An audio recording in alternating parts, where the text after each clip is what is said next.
రాష్ట్రంలో కరువు తాండవిస్తోంది.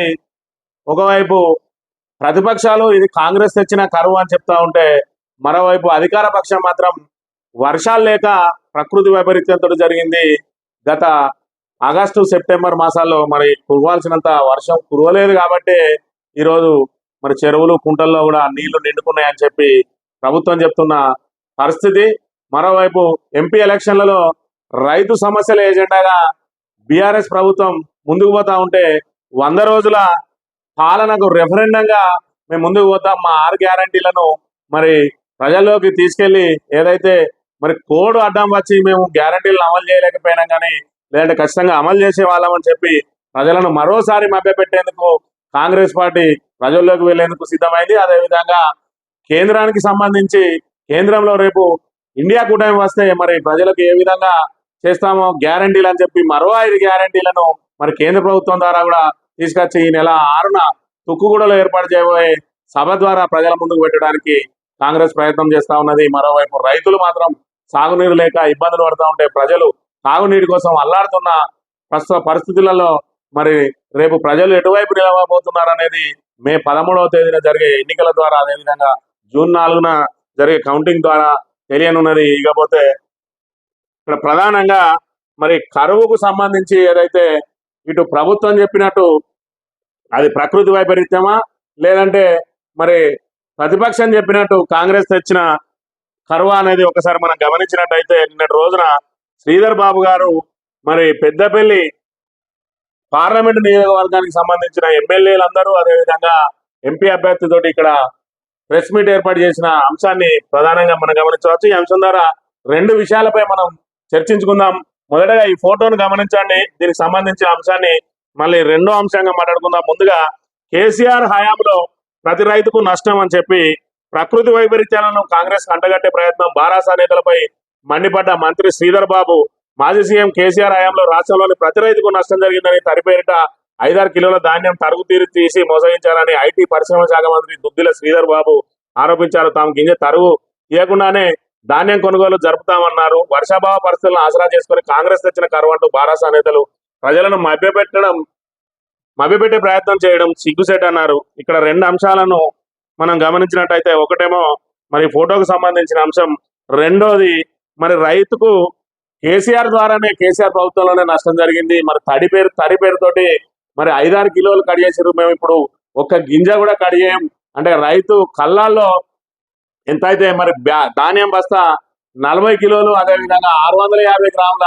బస్తాకు ఆ 40 కిలోల 650 మాత్రమే మరి మీరు తూకం వేయాలని చెప్పి నేను అధికారులను ఆదేశించినట్టుగా మనం దీని ద్వారా మనం గమనించవచ్చు. మరి రాబోయే రోజులలో ఇప్పటికే ధాన్యం కొనుగోలు కేంద్రాలు ఓపెన్ అవుతున్నాయి. మరి ఏపాటి తరుగు తీస్తారా తరుగు తీయరా, శ్రీధర్ బాబు ఆదేశాల మేరకు 40 కిలోల మరి సంచి వెయిట్ మాత్రమే జోక్తారా మనం రాబోయే రోజుల్లో చూడబోతాం. ఇకపోతే ఏదైతే వర్షాభావ పరిస్థితులను ఆసరా చేసుకొని కాంగ్రెస్ తెచ్చిన కరువు అంటున్నారు, మరి వర్షాలు లేవు అని చెప్పి శ్రీధర్ బాబు గారు మాట్లాడుతున్న మాటలను మనం ఇక్కడ గమనించవచ్చు. ఇక అసలు విషయాలను పరిశీలించినట్టయితే మీరు ఒకసారి గమనించాలి.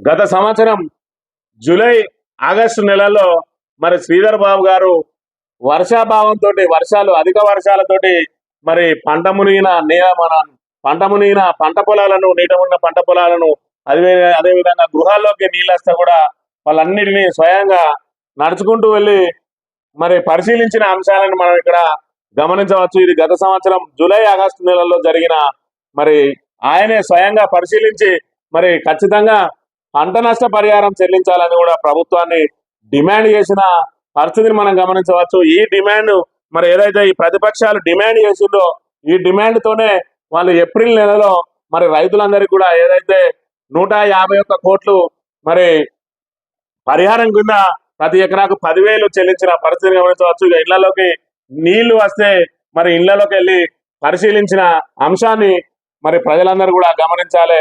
వర్షాభావం లేదు, వర్షాలు లేవు, వర్షాలు లేకనే మరి కరువు వచ్చిందని చెప్తున్న నాయకులు మరి మంత్రులు ఏదైతే ఉన్నారో వాళ్ళు ఏ విధంగా అబద్ధాలు ఆడుతున్నారనే అంశాన్ని ప్రజలందరూ కూడా గమనించాలి.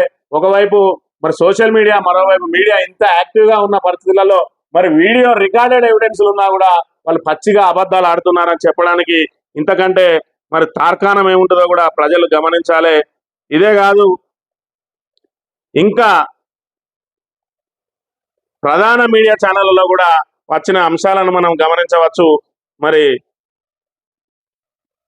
ట్రాక్టర్ నుంచి మరి పొలాలకు నడిచిపోయే పరిస్థితి, లేకపోతే ట్రాక్టర్ల ద్వారా వెళ్ళిన పరిస్థితిని కూడా మనం ఇక్కడ గమనించవచ్చు.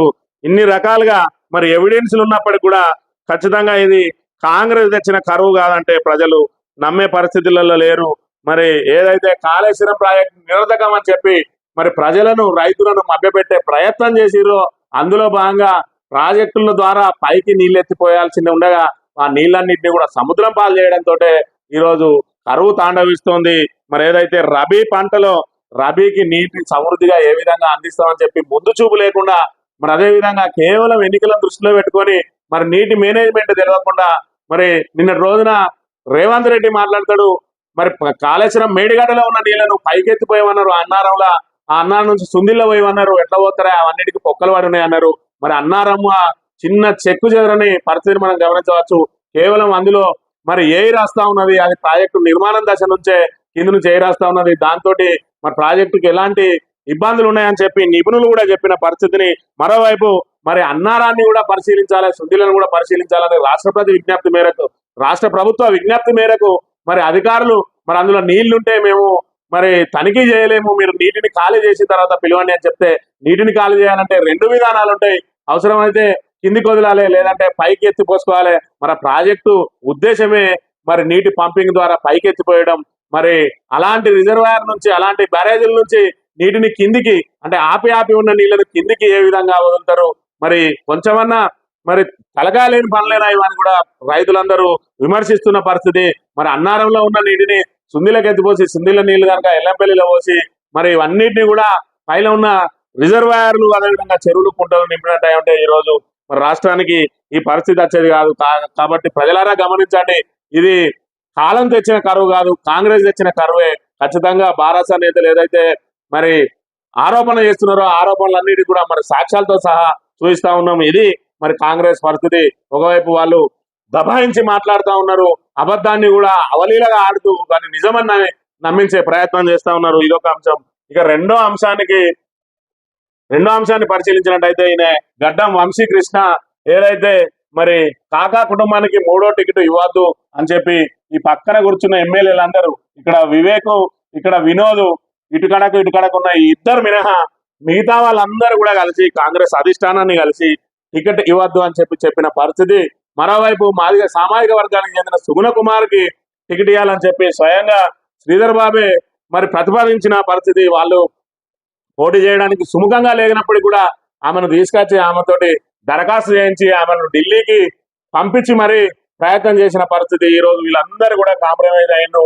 మరోవైపు మరి ఏదైతే రాష్ట్రంలో ఉన్న 3 ఎస్సీ నియోజకవర్గాల్లో కూడా మరి మాలలకే అవకాశం ఇచ్చిండ్రు, మాదిగలకు ఇవ్వలేదు. 3వ వరంగల్ సీట్ ఏదైతే ఉన్నదో మాదిగ ఉపకులానికి ఇచ్చిండ్రు, 2 మాలలకు ఇచ్చిండ్రు. మరి మాదిగ సామాజిక వర్గానికి ఇవ్వాలని చెప్పి డిమాండ్లు వస్తున్న నేపథ్యంలో ఇంకా టికెట్లు కొలిక్కి రాలేదు.